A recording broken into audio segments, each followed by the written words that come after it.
Hola, hola, bienvenidos a Big Left. No he hecho videos porque me quedé sin plata. Estoy en el campo, no he ido a la ciudad y en un momento determinado vi que tenía la billetera con ciertos billetes. Dije yo, bueno, lleno el estanque con diésel de la camioneta que tengo y la despensa y el refrigerador y me aguanto hasta que me llegue el otro mes, la otra jubilación. Entonces no puedo. Me dirán algunos, pero ¿cómo no vaya a poder subir un video? Primero, no tengo wifi. Para tener wifi tengo que ir a un café que está cerca de este campo, más o menos cerca, a media hora de viaje. Y después en el café tuve problemas porque son unos progres, son unos desagradables, entonces no les gusta que yo suba los videos. Entonces tuve que ir a otra ciudad, que ya son 40 minutos de viaje, y en esa otra ciudad voy a un café y el café, no me gusta el café, que son como 3.000 y tanto, porque yo no soy cafetero, me tomo un chocolate caliente que me sale 4.400 pesos. Y mi jubilación es poca, entonces de repente quedo sin plata. Y esto no es para estar llorando, sino que vean que si, por ejemplo, me compran un libro en mercadolibre.com, ese libro vale 10.000 pesos y con esos 10.000 pesos yo puedo financiar descontando los costos de lo que me costó el libro, sin contar lo que me costó escribirlo, que fueron años, eh, puedo financiarme una subida de video, que son 4.400 pesos, como les cuento. Entonces, bueno, con respecto a mi libro, no me gusta ser propagandístico, pero es que esto es increíble. O sea, me llegó un comentario de un lector de mi libro que lo puso después acá en mercadolibre.com, Mercado Libre. Él se encuentra como libro Barco Stop, Barco Stop, Barco Stop. Porque yo lo que hacía era siempre hice viajes a dedo, haciendo stop, pegándome a aventones, que se llama los aventones, haciéndome autostop. He recorrido Europa, sí, podría escribir varios libros de mis viajes por Europa. Pero este libro es de mi llegada después de estar autoexiliado en Europa. Llegué y me compré un bote, que es lo que tenía de plata, un bote, y bueno, aquí está el comentario de mi libro. Excelente edición del libro, la cual narra las aventuras de Felipe Izquierdo Bergman, exmirista, marxista-leninista y actualmente youtuber de derecha católica tradicionalista.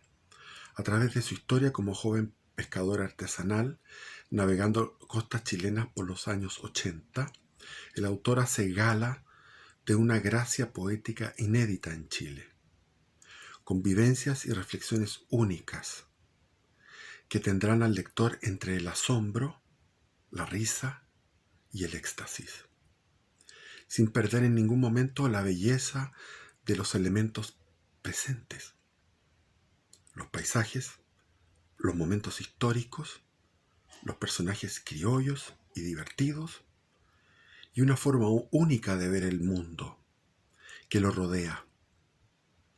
Recomendadísimo para los lectores de Kerouac y Bolaño.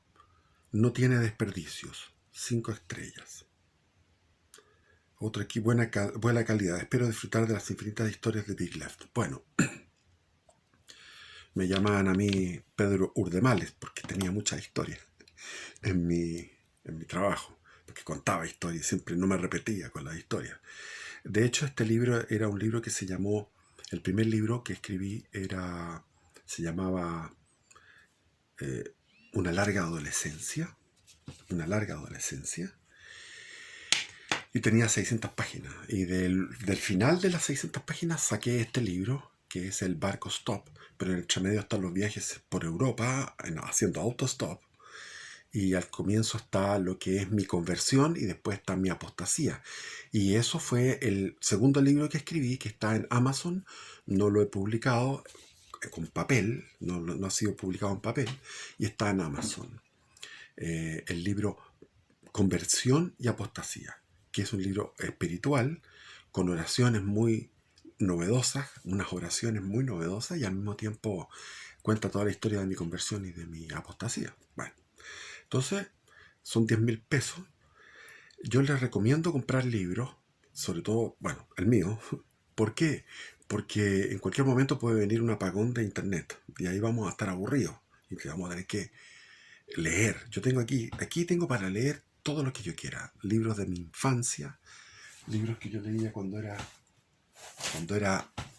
eh, infante, era niño.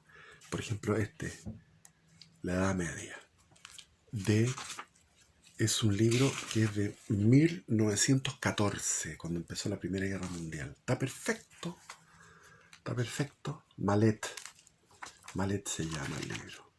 Entonces ahí salen los y yo aprendía cuando tenía 8, 9, 10 años con estos libros.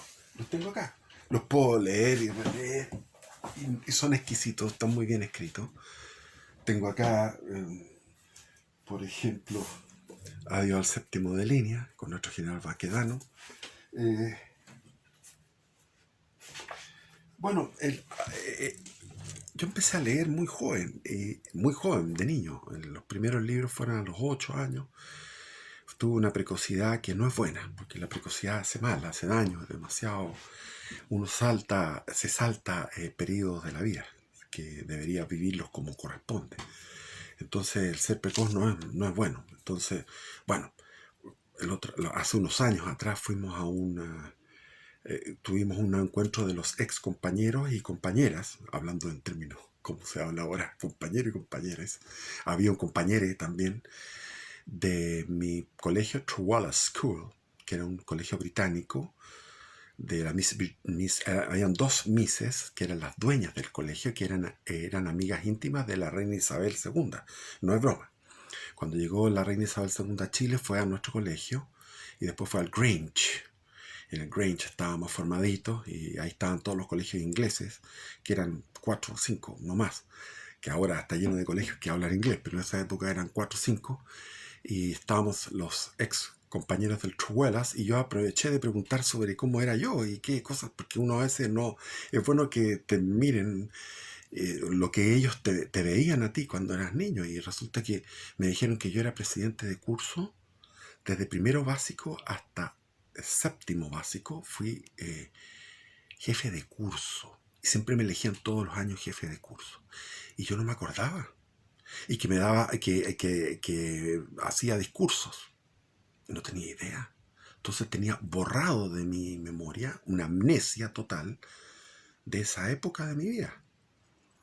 Lo único que me acordaba era de las peleas que tenía que tener, un montón de peleas a puñetazo generalmente contra Rodrigo Espinosa, que en paz descanse, porque fuimos a la casa de él en los Domínicos arriba, una casa espectacular. Él había progresado, él venía de condición muy humilde y me odiaba porque él era moreno y de condición humilde, y me odiaba a mí porque, según lo que me cuentan, yo andaba con mi camisa perfecta, siempre impoluto, perfecto, y al mismo tiempo yo lo que recuerdo es que odiaba toda la vulgaridad. Entonces me sentía yo superior a todos los demás.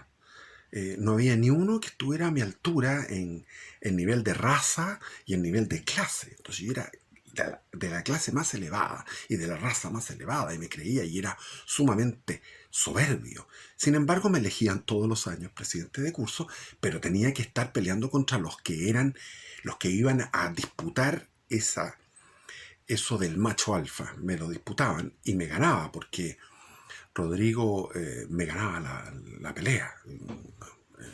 Había otros que yo ganaba, pero este siempre me ganaba, igual que mi hermano, que era mayor, tenía 3 años más que yo, me ganaba. Entonces tenía yo el colegio, que era muy estricto, y hacían cosas muy locas. Por ejemplo, yo en primero básico estaba hablando y me castigaron y me pusieron un jumper, un- me cambiaron el traje de hombre y me pusieron un jumper de niña y un chupete. Y con el chupete y con el jumper me pasearon por el colegio a la hora del recreo, que eran las 11 de la mañana, a la hora del recreo, y todos los niños grandes yo estaba en primero básico, tenía 6 años, todo el colegio, hasta los tipos de 14 años, todos burlándose de mí, con traje de mujer, y con chupete, por haber hablado. Y más encima había hablado, había preguntado algo académico, ni siquiera había hecho un desorden, etcétera. O sea, ese era el nivel que había de trato. Y, y también tenía, en las peleas tenía que pelear solo, porque era el único que se identificaba con los alemanes. Entonces yo me identificaba con los alemanes, con los nazis, y todos los demás, uno era norteamericano, el otro era inglés, el otro era ruso, qué sé yo, y no había ninguno que... No, no había ruso, había ingleses y norteamericanos en mi colegio. Entonces siempre tenía que pelear contra 4 o 5 porque tenía el síndrome de nazi. De los nazis siempre tienen que estar peleando contra muchos y perdiendo, como le pasó a los nazis. Y en la biblioteca de mi padre, que era una tremenda biblioteca, yo gateaba y después de gateaba tenía 3 años y miraba los libros y había libros que me entusiasmaban. Mi padre nunca me engrupió ni no me hablaba nada. Mi padre era un tipo que estaba leyendo el diario y yo le iba a preguntar algo y anda a hablarlo con tu mamá. O si no, estaba escribiendo a máquina y andaba en su mundo, en su escritorio, que era un escritorio de caoba como presidencial, era como ir a ver al presidente de la República y pedir audiencia con el presidente de la República. Y todo esto en una biblioteca con unos muebles de caoba, de jacarandá, con vidrios cristales, con todo perfecto, lleno de retratos de presidentes, fotos de presidentes, él con presidentes, con Perón, con Ibáñez, con Arturo Alessandri, etc. Bueno, y yo en ese momento, mirando todos los libros, encontré una revista que se llamaba la revista En Guardia, que era de la época de la Segunda Guerra Mundial, y veía las fotos de los desfiles alemanes, de los Stuka, de los Panzers, y las ofensivas de la Wehrmacht, y veía como la Wehrmacht, qué bonito era todo esto, y me aluciné. Entonces estaba yo partidario de los alemanes, y empecé a meterme en la historia de la Segunda Guerra, y después leyendo historia de Chile, me empecé a meter con el tema de los araucanos y me aluciné con los araucanos. Entonces yo al mismo tiempo tenía una gran fascinación con los araucanos y con la historia de la guerra de Arauco, y fui leyendo en Encina y en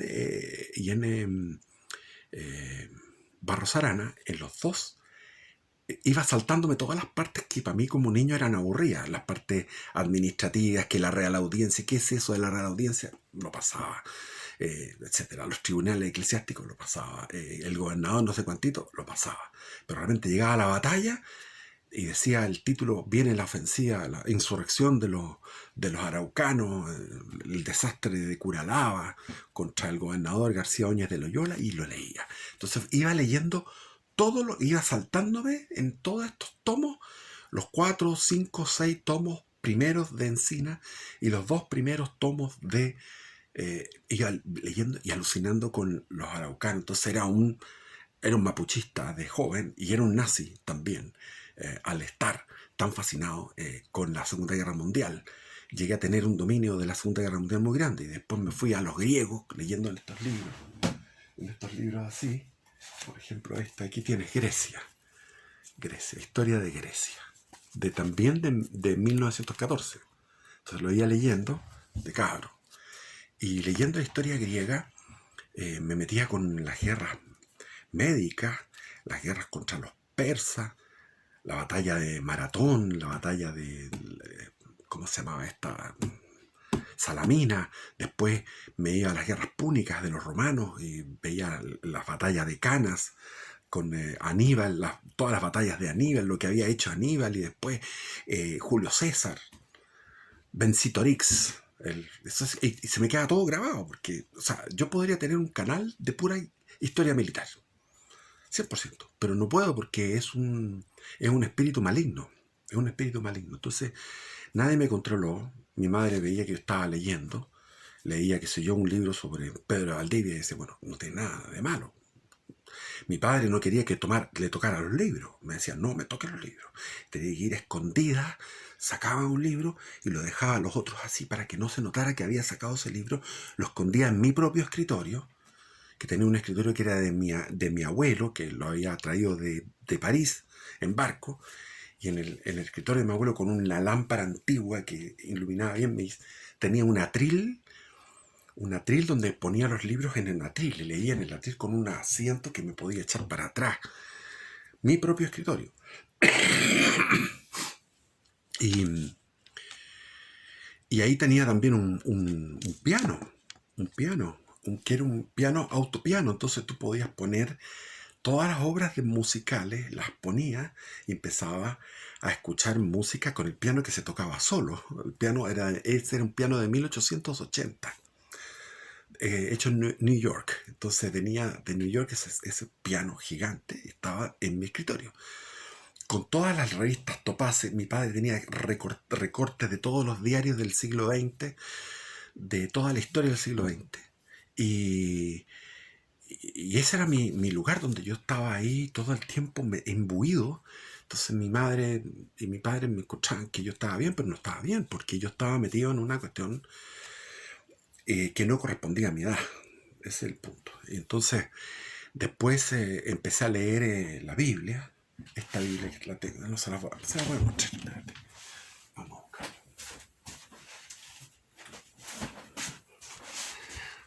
Mira, este devocionario de 1940. Esta es la Biblia. Esta es la edición Sagrada Biblia. Es estupendo. Entonces empecé a leer esta Biblia a los 14. Primero empecé por los libros sapienciales. Bueno, yo he contado mi historia, no quiero volver a contarla. Pero me vino una conversión que no vino de mí, vino de fuera, de Dios. Dios se manifestó en mí con un éxtasis. Y en ese momento me olvidé, tuve una amnesia de mi infancia, sobre todo mi infancia tardía, que era previo a la pubertad o la pubertad misma, donde yo era un tipo soberbio, iracundo, racista, clasista, nazi, y, y que me creía lo máximo, y de repente entré en una humildad totalmente diferente, humilde, y en oración, y sintiendo a Dios, lo sentía. Fui un privilegiado al tener esa experiencia, porque no todos la tienen. Yo la tuve, y ahí tuve, por dar un número, 100 arrobamientos o éxtasis en la oración durante los años de mi juventud, mientras, mientras yo quería ser sacerdote. Lo que más quería era llegar a ser sacerdote. Entonces ya había tenido un corte, una amnesia con respecto a lo que fue mi infancia. Como les contaba, llegaba Miguel Serrano, era mi padre, y yo seguía toda esa onda, y después se me olvidó por completo. O sea, todo eso fue por completo. Era un mal espíritu, era un espíritu demoníaco que tenía yo en mi infancia, que era el nazismo, porque el nazismo es una idolatría. Hay una adoración a un ídolo que es la raza, que es la patria. Y ese es el mal de los nacionalistas, el mal de los nazis. Y bueno, como les digo, entré en este otro mundo que fue lo más lindo de mi vida, la mejor época de mi vida, y después vino el quiebre donde dejé de ser católico, y fue un quiebre que duró 2 años más o menos, el terminar aquello, el terminar en un ateísmo, y ese ateísmo sartreano de Jean-Paul Sartre, el ateísmo de la nada, de la nausea, de la náusea, esa nada, esa libertad en la nada, ese existencialista al estilo Jean-Paul Sartre. Se fue superando a través de 2 devociones nuevas. En el fondo yo sabía que eran devociones nuevas, yo sabía que me estaba engañando.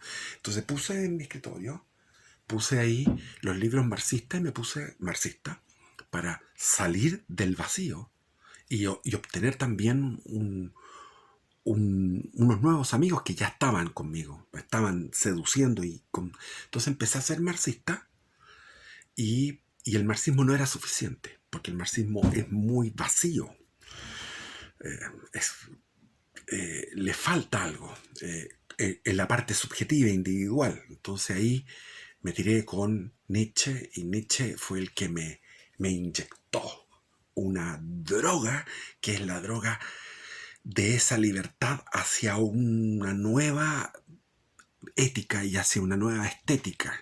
Y ahí fue cuando ya definitivamente me fui de Chile, me fui a Europa y en Europa me dediqué a viajar haciendo deo. Y antes de viajar a Sendodeo estuve en París. Y en París llegué a París. Primero iba a llegar a París y llegué a Alemania.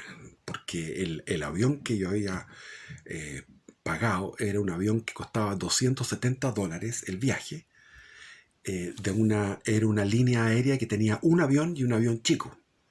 Entonces era un avión de carga. Y llegué con $270 se suponía, a Orly, a París. Y no, llegué a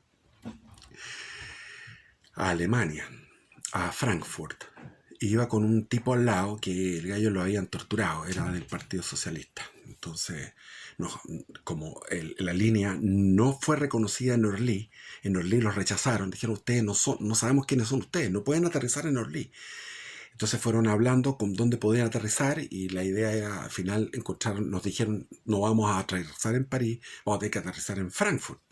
Y iba viendo yo por la ventanilla las calles iluminadas de Frankfurt y llegando al aeropuerto con este compañero que estaba bien a mal traer porque lo habían torturado. Y fuimos esta línea aérea tan barata tuvo que pagar mucho porque nos pagó un alojamiento en un lugar bien, viendo una televisión de alemanes ahí, horrible, y con este gallo salimos a caminar por las calles de Frankfurt y veía que ¿dónde están los alemanes? Encontraba unos alemanes con un sombrero de cowboy pegándole a uno, peleando con unos inmigrantes, estaba lleno de inmigrantes. Estoy hablando de 1981. Había árabes, negros, era una cosa espantosa, lleno de inmigrantes. Entonces, ¿dónde están los alemanes aquí? Yo quería conocer a Alemania, sobre todo porque había tenido mi fascinación de niño, de esta cosa nazi, entonces quería conocer a Alemania. Era filo, ¿cómo se llama? Germanófilo.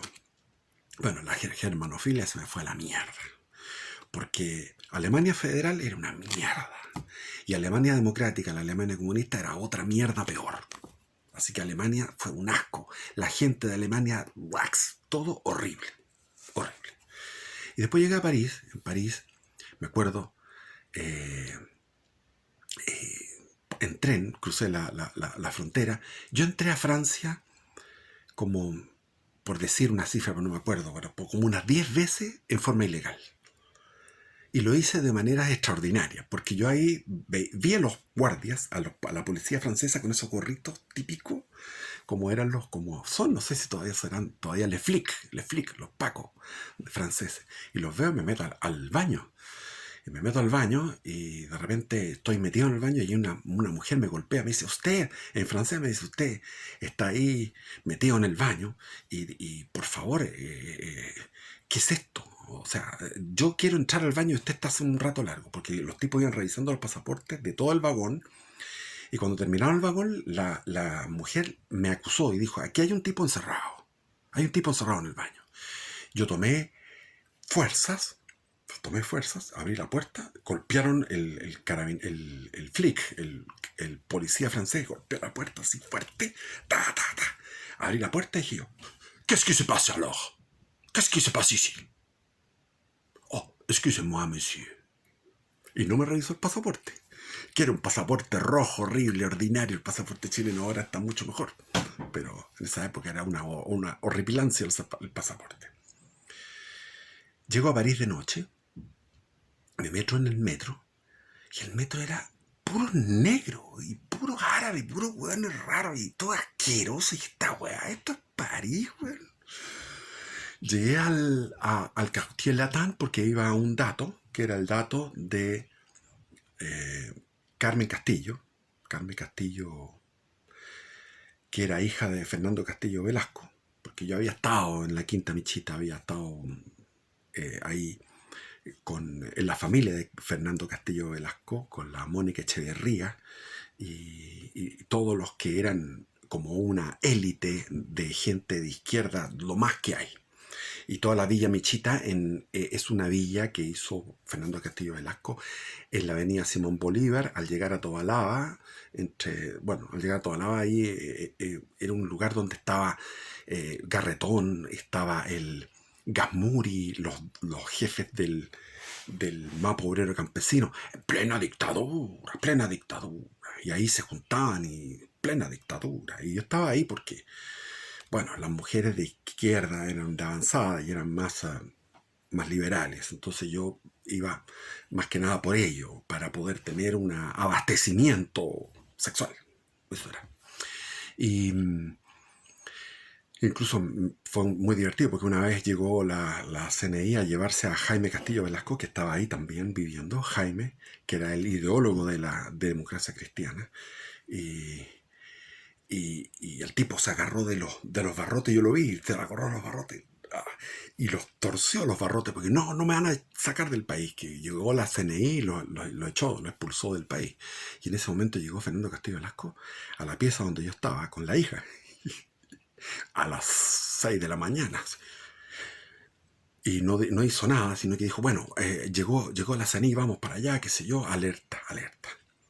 Fernando Castillo Velasco había sido el rector de la Universidad Católica entre 1967 y 1973 hasta el golpe. Lo había puesto el cardenal Raúl Silva Enríquez, que era un cardenal de izquierda. ¿Por qué? Porque había habido una revuelta estudiantil. Esa revuelta estudiantil en el invierno de 1967 habían tomado la universidad en nombre de la Iglesia Joven o la Nueva Iglesia, la Iglesia de los Cristianos para el Socialismo. ¿Ya? Ahí estaba el famoso, uno de los promotores de esto era el padre Puga, Mariano Puga. Y había se me olvida el nombre del cabro que era el que organizó todo esto, que era el líder estudiantil. Y bueno, después se produjo la toma de la Universidad de Chile. Después se produjo la toma de la Universidad Técnica del Estado y la toma de la Universidad de Concepción, donde nació el MIR en el año 65. Y, y eso venía como respuesta, como reflejo de lo que habían sido las tomas, primero de un tipo que se llamaba Marcelo Sabio en 1967. Del Solar. Solar se llamaba el de Chile, el que tomó el líder. Miguel Solar se llamaba. Y el de Estados Unidos, en la Universidad de Berkeley, en California, está San Francisco de California, está Gran Bahía y está Berkeley al norte. Entonces, en esta Universidad de Berkeley, en 1964, fue la primera gran manifestación de izquierda que iba en contra de el problema de los derechos civiles, que se llamaba todo el problema del racismo, que era efectivo. O sea, el racismo en Estados Unidos, había leyes racistas que eran peores que las del Tercer Reich. Y de ahí después se expandió Berkeley, después se fue a Nanterre y Vincennes, que eran dos universidades nuevas que estaban construyéndose porque esto fue en París. La clase media se reprodujo, fue creciendo la clase media a un nivel tan grande y al mismo tiempo estaba el baby boomers, o sea, había una cantidad de jóvenes que tenían posibilidad de acceder a la universidad. Entonces Charles de Gaulle hizo la Universidad de Nanterre y la Universidad de Vincennes, que eran dos universidades que hasta el día de hoy son de izquierda, de extrema izquierda. Y ahí los jóvenes siguieron la moda de Chile, que fue pionero en esto, y la moda de Estados Unidos, de California, que hay que entender que también estaban llegando los Beatles, estaba llegando todo lo que fue la cosa orientalista, la cosa de los hippies, que en el fondo viene de una línea por el Jack Kerouac, que lo hablan ahí, lo mencionan cuando habla de mi libro. Es cierto, yo en un momento determinado dije, este gallo me copió. Claro, lo escribió en los años 50, pero yo era Jack Kerouac. Yo era Kerouac. Era Kerouac sin saber. Después lo leí y dije, este gallo me copió. Yo hago todas esas cosas, viajar a Deo, dormir en una montaña por ahí, qué sé yo. Los vagabundos del Dharma, On the Road, en el camino. Estaba toda la... Todos esos fueron la generación Beat. Allen Ginsberg, la generación Beat americana, que fue el preludio de la generación hippie. Y en París había un líder, que se me olvida el nombre en este momento, que era un tipo de origen alemán, que el gallo lo que querían era... Habían dos secciones de los internados, los hombres y las mujeres, y ellos querían tener acceso a las mujeres, y fueron y se tomaron el sector de las mujeres. Eso fue lo que hicieron, se tomaron el sector de las mujeres, y llegó la prensa, y para blanquear aquello que era simplemente... Llegó la pilule, que era la píldora, llegó la píldora, y al llegar la píldora podemos tener sexo sin consecuencias. Por lo tanto, esto es lo que queremos: píldora, sexo sin consecuencias, y tener acceso al sector de las mujeres en la Universidad de Nanterre. Y para la prensa fue antiimperialismo. Francia es un imperio que tiene que abandonar. Estaba el problema de Argelia, que había estado todo el tiempo el problema de Argelia, muy grave, que lo he seguido yo, lo he leído en que es muy recomendable, Tiempos Modernos, de Paul Johnson. Tiempos Modernos de Paul Johnson. Claro que es pura resumen, ¿eh? Yo he leído cosas más profundas de eso. Tengo acá otros libros. Pero, ¿para qué vamos a empezar con cuestiones? Después, ya. Entonces, ¿qué pasó? Que esto se fue expandiendo en las universidades, y llegó a tener lo que fue el mayo del 68. Y el mayo del 68 fue toda esa ideología de la escuela de Frankfurt, que en el fondo venía de los años 20. Porque los años 20, si usted va a estudiar lo que fue los años 20 en París, entre guerras, va a encontrarse con Henry Miller, que es el que me encanta como prosista.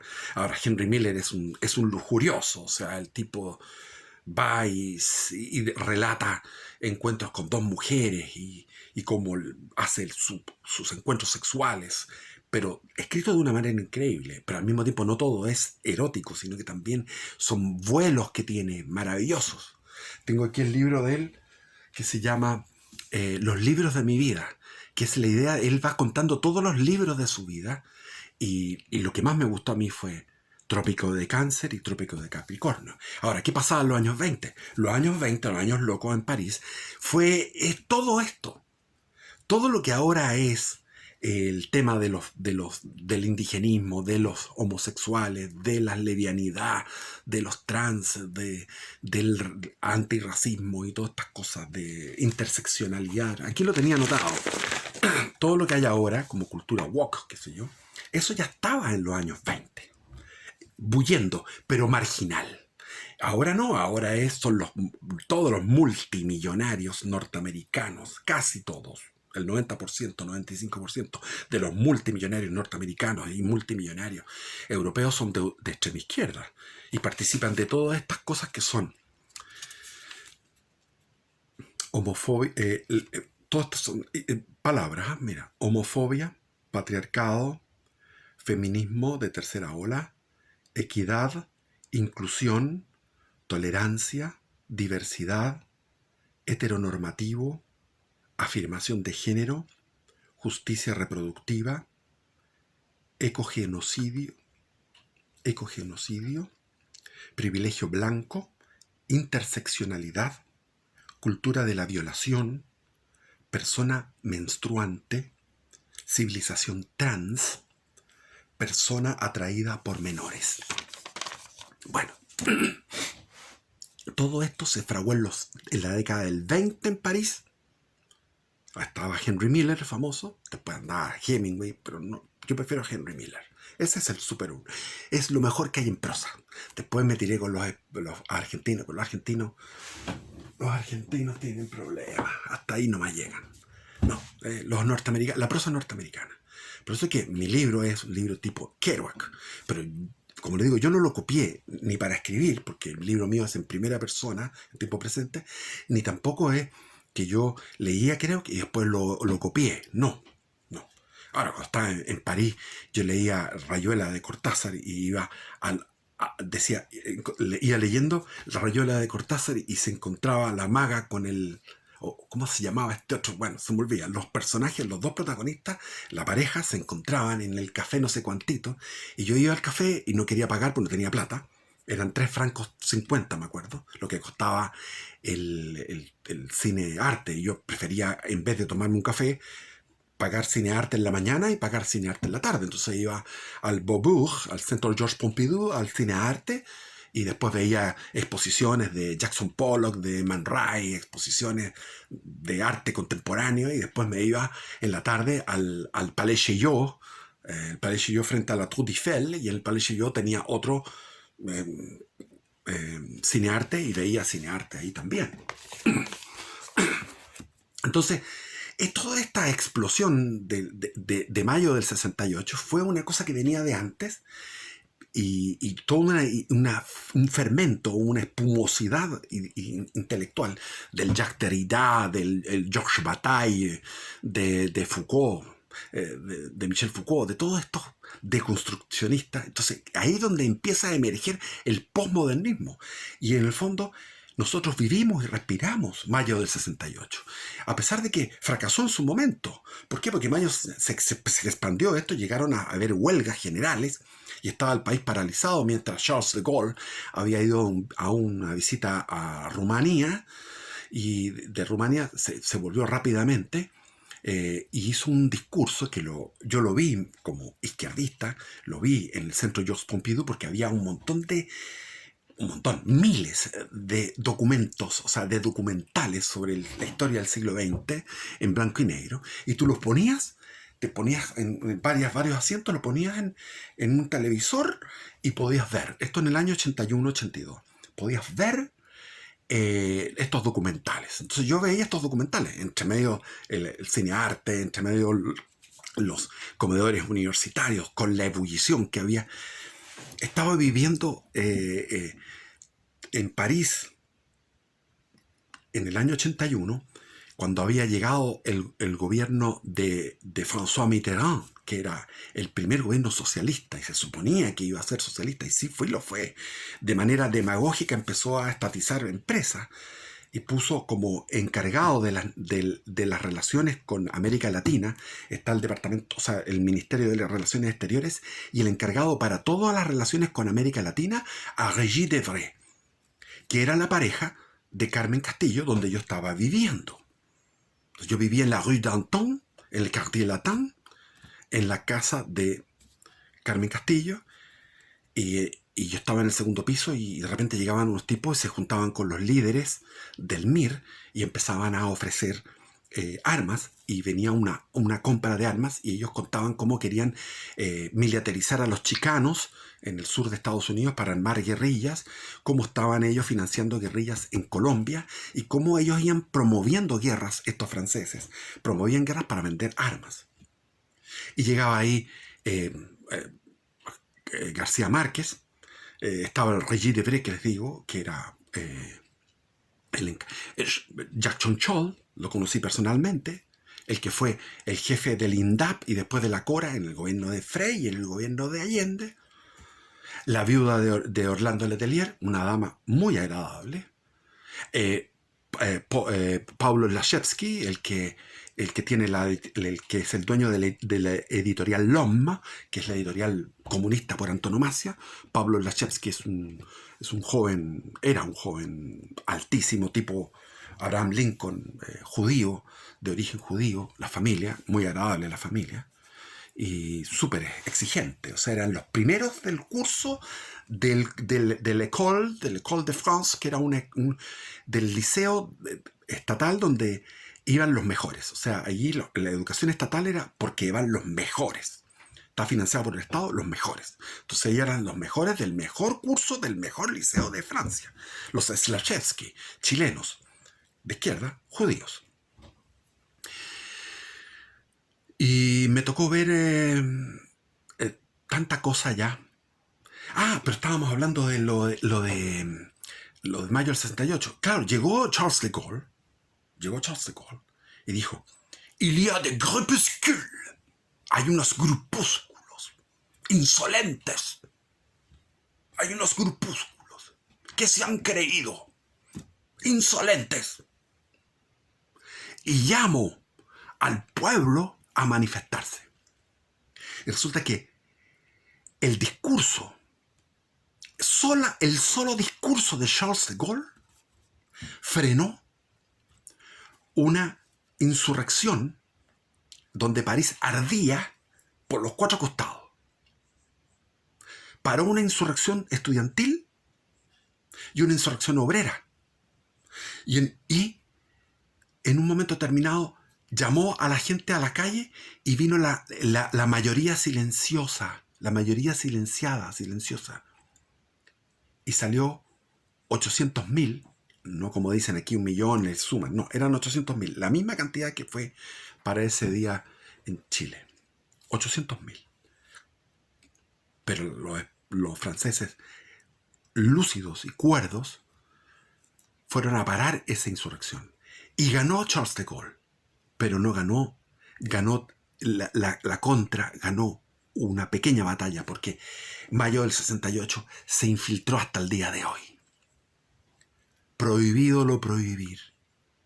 Pide lo imposible, etc. Todos los rayados. Yo andaba con Christian Barken en París y Christian Barken me hablaba todo el rato de mayo del 68. ¿Por qué? Porque los progres intelectuales de alto nivel que se creen lo máximo, y entre ellos yo estaba ahí más bien como más, no como ellos, porque los veía que estaban en un nivel increíble, ellos todo el rato de mayo del 68. Llegó Christian Barken y yo ya estaba instalado en un lugar que me salió gratis. O sea, tuve mucha suerte porque me salió gratis. Yo los viajes que yo hacía, los hacía gratis. Yo salía haciendo dedo y con 2 chauchas se me acababan las chauchas y siempre encontraba, no sé cómo, mágicamente podría contarle otros viajes. Viajes donde, sin mentir, con Dios como testigo, viajaba sin ni una moneda, ni un billete, nada. Un mes viajando, llegando a los lugares más increíbles. No sé, era una especie de alfombra mágica. Mis viajes fueron alfombra mágica. No los tengo escritos en libro, porque tendré que pescar ese libro que tengo y empezar a reescribirlo, pero así era. Entonces, en Francia, fui a la Universidad de Nanterre y yo empecé a estudiar francés para poder entrar a estas universidades. La Universidad de Vincennes fue horrible. Un desorden, los baños, horrible. No. Lo único que me motivaba era porque andaba flojo, o sea, porque estaba flojo, no me costaba estudiar, estaba sin estructura, porque ya había pasado por el primer cambio fue a los 14 años, cuando cumpliendo los 14 años empecé a leer la Biblia, rompí con todo mi infancia nazi y fascista. Y tuve una amnesia y empecé católico, y católico de verdad, para ser sacerdote, y de repente me vino el ateísmo y rompí con eso, y después del ateísmo rompí con el ateísmo para ser marxista y progre, y me metí con Nietzsche, que Nietzsche me dio todo un vuelo en ese momento. Yo era Nietzsche, pero estaba en una soledad total. En París era una soledad total. Y lo único que quería era tener una mujer y hacer el amor. Y no me llegaba ni una. Las francesas no me daban ni por asomo. Ni chilenas, ni francesas, ni nada. Me metía a la colonia chilena, olvídense, la colonia chilena. Era un engendro. Los mayores estaban ahí, los mayores que habían huido del golpe, que eran exiliados, gente buena, gente de clase media, idealista, culta, y los hijos se habían mezclado con los franceses y eran medios punk, la mayoría eran punk, y ahí estaba el conjunto de rock Corazón Rebelde. Sexo, política y marihuana era una de sus canciones. Sexo, política y marihuana, Corazón Rebelde. Eso es lo que pasaba. Sexo, política y marihuana. Política era marxismo. Sexo, marihuana. Pero no había marihuana. En Chile había marihuana. Ahí no había marihuana. No. Había puro hachís, horrible, cosas feas, malas. Y bueno, la mala suerte de no tener mujer me acompañaba y la soledad total. La soledad total de estar en un lugar gratis, pero mirando los techos de París, todos los techos infinitos de París, y estar ahí en una soledad tan grande que fui a recoger de la basura una radio y puse la radio y escuchaba radios de todos los idiomas del mundo que llegaban ahí. Todos los idiomas. Y Escucha Chile, la radio Moscú. Todos los días Escucha Chile. La radio Moscú se escuchaba. Desde Moscú se escuchaba hasta Chile. Etcétera. París. Buf, lo odié. Me cargó. Era todos follando menos yo. Todos follando menos yo. Todos follando. Y follaban, menos yo. A mí no me resultaba ni una cosa. Tenía memoria de gana, pero estudiaba francés y no podía terminar el francés porque estaba preocupado de mirar mujeres todo el rato. Preciosas. Por todos lados. Bellezas. Pero la soledad tremenda. En invierno, en París. Tremendo. Es una ciudad que no es recomendable para vivir. Bueno, ya se me fue el tiempo. Bendiciones. Les he contado algo. Cómo nació el posmodernismo en aquellos tiempos.